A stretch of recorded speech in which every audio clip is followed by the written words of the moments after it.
नमस्कार, राधे कृष्णा दोस्तों, आप सभी का स्वागत है मेरे यूट्यूब चैनल प्रभु भक्ति में। और जैसा कि ज्येष्ठ मास प्रारंभ हो गया है और ऐसे में ज्येष्ठ मास महात्म्य में हम शिव पुराण की कथा शुरू किए हैं। तो प्रथम दिन की कथा कल हमने अपलोड कर दी थी और बहुत ही सुंदर कथाएं हैं इस अध्याय में। और आज दूसरे दिन की कथा है जो कि आगे की कथा है। कल की कथा आधी रह गई थी, तो जो लोग नहीं देखे होंगे पीछे जाकर ज़रूर प्रथम दिन की कथा सुने और बहुत ही सुंदर कथा है। तो उसी कथा में हम आगे कहते हैं, तो थोड़ा सा संक्षेप में हम पीछे की कथा बताते हैं। जो वितुंग ब्राह्मण थे वो तो बहुत दुराचारी प्रवृत्ति के थे और जो उनकी स्त्री थी वो अच्छे स्वभाव की थी, लेकिन कालांतर में वह भी दुराचारी प्रवृत्ति की हो गई। और एक बार वह किसी प्रकार से शिवपुराण की कथा सुनी और उसने यह पाया कि जो दुराचारी होता है और अच्छे कर्म नहीं करता है, भगवान की शरण में नहीं रहता है, तो उसे नरक में अनेक प्रकार की यातनाएं भोगनी पड़ती हैं। जब उसने चंचुला ने विदुंग ब्राह्मण की जो पत्नी चंचुला थी उसने यह सारी बातें सुनी तो उसे भान हुआ कि मैंने तो बहुत बड़ी गलती करी है और मैं इतने दिन से बुरे कामों में लिप्त थी। तब वह जो कथा सुना रहे थे ब्राह्मण, उससे उन्होंने पूछा चंचुला ने कि मैं इससे मुक्त कैसे हो सकती हूँ। तो जो ब्राह्मण है वही बता रहे हैं। तो आगे की कथा में यही है। ब्राह्मण बोले, नारी तुम सौभाग्यशाली हो जो भगवान शिव की कृपा से तुमने वैराग्यपूर्ण शिव पुराण की कथा सुनकर समय से अपनी गलती का एहसास कर लिया है। तुम डरो मत और भगवान शिव की शरण में जाओ। उनकी परम कृपा से तुम्हारे सभी पाप नष्ट हो जाएंगे। मैं तुम्हें भगवान शिव की कथा सहित वह मार्ग बताऊंगा जिसके द्वारा तुम्हें सुख देने वाली उत्तम गति प्राप्त होगी। शिव कथा सुनने से तुम्हारी बुद्धि शुद्ध हो गई है और तुम्हें पश्चाताप हुआ है तथा मन में वैराग्य उत्पन्न हुआ है। पश्चाताप ही पाप करने वाले पापियों के लिए सबसे बड़ा प्रायश्चित है। पश्चाताप से ही पापों का शोधक है, इससे ही पापों की शुद्धि होती है। सत्पुरुषों के अनुसार पापों की शुद्धि के लिए प्रायश्चित पश्चाताप से ही संपन्न होता है।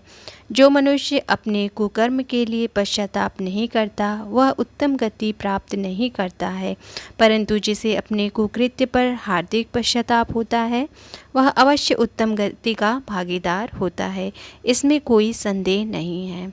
शिवपुराण की कथा सुनने से चित्त की शुद्धि एवं मन निर्मल हो जाता है। शुद्ध चित्त में ही भगवान शिव व पार्वती माँ का वास होता है। वह शुद्ध आत्मा पुरुष सदाशिव के पद को प्राप्त होता है। इस कथा का श्रवण सभी मनुष्य के लिए कल्याणकारी है, अतः इसकी आराधना व सेवा करनी चाहिए। यह कथा भवबंधन रूपी रोग का नाश करने वाली है। भगवान शिव की कथा सुनकर हृदय में उनका मनन करना चाहिए, इससे चित्त की शुद्धि होती है। चित्त शुद्ध होने से ज्ञान और वैराग्य के साथ माहेश्वर की भक्ति निश्चय ही प्रकट होती है तथा उनके अनुग्रह से दिव्य मुक्ति प्राप्त होती है। जो मनुष्य माया के प्रति आसक्त हैं वह इस संसार बंधन से मुक्त हो नहीं पाते। हे ब्राह्मण पत्नी, तुम अन्य विषयों से अपने मन को हटाकर भगवान शिव की इस परम पावन कथा को सुनो। इससे तुम्हारे चित्त की शुद्धि होगी और तुम्हें मोक्ष की भी प्राप्ति होगी। जो मनुष्य निर्मल हृदय से भगवान शिव के चरणों का चिंतन करता है उसकी एक ही जन्म में मुक्ति हो जाती है। सूत जी कहते हैं, शौनक यह कहकर वे ब्राह्मण चुप हो गए। उनका हृदय करुणा से भर गया, वे ध्यान में मगन हो गए। ब्राह्मण का उक्त उपदेश सुनकर चंचुला के नेत्रों में आनंद के आंसू छलक आए। वह हर्ष भरे हृदय से ब्राह्मण देवता के चरणों में गिर गई और हाथ जोड़कर बोली, मैं कृतार्थ हो गई। हे ब्राह्मण, शिव भक्तों में श्रेष्ठ स्वामिन आप धन्य हैं। आप परमार्थदर्शी हैं और सदा परोपकार में लगे रहते हैं। साधो, मैं नरक के समुद्र में गिर रही हूँ, कृपा कर मेरा उद्धार कीजिए। जिस पौराणिक व अमृत के समान सुंदर शिव पुराण कथा की आपने बात कही है उसे सुनकर ही मेरे मन में वैराग्य उत्पन्न हुआ है। उस अमृतमय शिव पुराण कथा को सुनने के लिए मेरे मन में बड़ी श्रद्धा हो रही है। कृपया आप मुझे उसे सुनाइए। सूत जी कहते हैं, शिव पुराण की कथा सुनने की इच्छा मन में लिए हुए चंचुला उन ब्राह्मण देवता की सेवा में वहीं रहने लगी। उस गोकर्ण नामक महाक्षेत्र में उन ब्राह्मण देवता के मुख से चंचुला शिव पुराण की भक्ति, ज्ञान और वैराग्य बढ़ाने वाले और मुक्ति देने वाली परम उत्तम कथा सुनकर कृतार्थ हुई। उसका चित्त शुद्ध हो गया। वह अपने हृदय में शिव के सद्गुण रूप का चिंतन करने लगी। वह सदैव शिव के सच्चिदानंदमय स्वरूप का स्मरण करती थी। तत्पश्चात अपना संपूर्ण समय होने पर चंचुला ने बिना किसी कष्ट के अपना शरीर त्याग दिया। उसे लेने के लिए एक दिव्य विमान वहां पहुंचा। यह विमान शोभा साधनों से सजा था एवं शिवगढ़ से सुशोभित था। चंचुला विमान से शिवपुरी पहुंची। उसके सारे पाप धुल गए।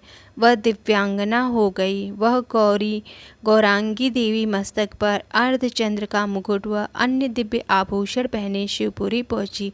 वहां उसने सनातन देवता त्रिनेत्रधारी महादेव शिव जी को देखा। सभी देवता उनकी सेवा में भक्तिभाव से उपस्थित थे। उनकी अंग कांति करोड़ों सूर्यों के समान प्रकाशित हो रही थी। 5 मुख और हर मुख में 3-3 नेत्र थे। मस्तक पर अर्धचंद्राकार मुकुट शोभायमान हो रहा था। कंठ में नील चिन्ह था। उनके साथ में देवी गौरी विराजमान थी, जो विद्युत पुंज के समान प्रकाशित हो रही थी।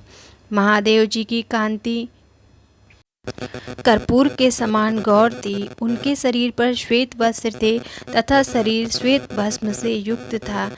इस प्रकार भगवान शिव के परम उज्ज्वल रूप के दर्शन कर चंचुला बहुत प्रसन्न हुई।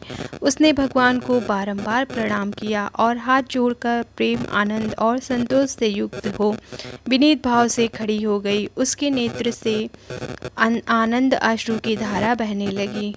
भगवान शंकर व भगवती गौरी उमा ने करुणा के साथ सौम्य दृष्टि से देखकर चंचुला को अपने पास बुलाया। गौरी उमा ने उसे प्रेम पूर्वक अपनी सखी बना लिया। चंचुला सुखपूर्वक भगवान शिव के धाम में उमा देवी की सखी के रूप में निवास करने लगी।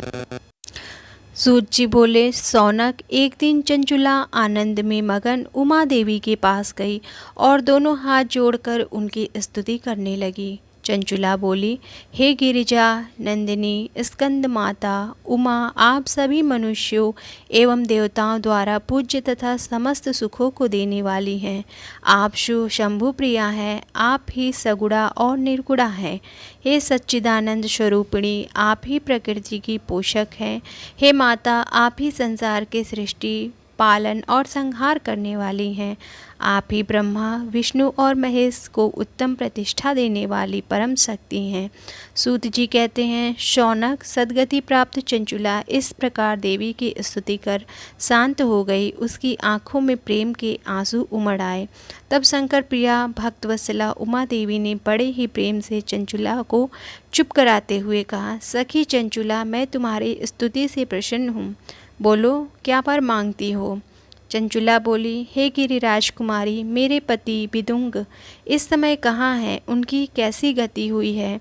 मुझे बताइए और कुछ ऐसा उपाय कीजिए ताकि हम फिर से मिल सकें। हे महादेवी, मेरे पति एक शूद्र जाति वैश्या के प्रति आसक्त थे और पाप में ही डूबे रहते थे। गिरिजा बोली, बेटी, तुम्हारा पति विदुंग बड़ा पापी था। उसका अंत बड़ा भयानक हुआ। वैश्या का उपभोग करने के कारण वह मूर्ख नरक में अनेक वर्षों तक अनेक प्रकार के दुख भोग कर अब शेष पापों को भोगने के लिए विंध्य पर्वत पर पिशाच की योनि में रह रहा है। वह दुष्ट वहीं वायु पीकर रहता है और सब प्रकार के कष्ट सहता है। सूत जी कहते हैं, शौनक, गौरी देवी की यह बात सुनकर चंचुला अत्यंत दुखी हो गई। फिर मन को किसी तरह स्थिर करती हुई दुखी हृदय से माँ गौरी से उसने एक बार फिर पूछा, हे महादेवी, मुझ पर कृपा कीजिए और मेरे पापी पति का अब उद्धार कर दीजिए। कृपा करके मुझे वह उपाय बताइए जिससे मेरे पति को उत्तम गति प्राप्त हो सके। गौरी देवी ने कहा, यदि तुम्हारा पति विदुंग शिव पुराण की पुण्यमयी उत्तम कथा सुने तो वह इस दुर्गति को पार करके उत्तम गति का भागी हो सकता है। अमृत के समान मधुर गौरा देवी का यह वचन सुनकर चंचुला ने दोनों हाथ जोड़कर मस्तक झुकाकर उन्हें बारंबार प्रणाम किया तथा प्रार्थना की कि मेरे पति को शिव पुराण सुनाने की व्यवस्था कीजिए। ब्राह्मण पत्नी चंचुला के बार बार प्रार्थना करने पर शिवप्रिया गौरी देवी ने भगवान शिव की महिमा का गान करने वाले गंधर्वराज तुम्बुरु को बुलाकर कहा, तुम्बुरु, तुम्हारी भगवान शिव में प्रीति है। तुम मेरे मन की सभी बातें जानकर मेरे कार्यों को सिद्ध करते हो।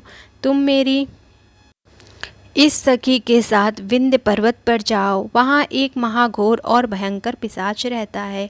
पूर्व जन्म में वह पिशाच बिदुंग नामक ब्राह्मण मेरी इस सखी चंचुला का पति था। वह वैश्यागामी हो गया। उसने स्नान, संध्या आदि नित्य कर्म छोड़ दिए। क्रोध के कारण उसकी बुद्धि भ्रष्ट हो गई। दुर्जनों से उसकी मित्रता तथा सज्जनों से द्वेष बढ़ गया था। वह अस्त्र शस्त्र से हिंसा करता, लोगों को सताता और उनके घरों में आग लगा देता था। चांडालों से दोस्ती करता, वह रोज वैश्या के पास जाता था।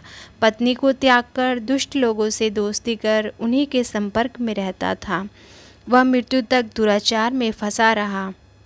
मृत्यु के बाद उसे पापियों के भोग स्थान यमपुर ले जाया गया। वहाँ घोर नरकों को सहकर इस समय वह विंध्य पर्वत पर पिशाच बनकर रह रहा है और पापों का फल भोग रहा है। तुम उसके सामने परम पुण्यमयी पापों का नाश करने वाली शिव महापुराण की दिव्य कथा का प्रवचन करो। इस कथा को सुनने से उसका हृदय सभी पापों से मुक्त होकर शुद्ध हो जाएगा और वह प्रेत योनि से मुक्त हो जाएगा।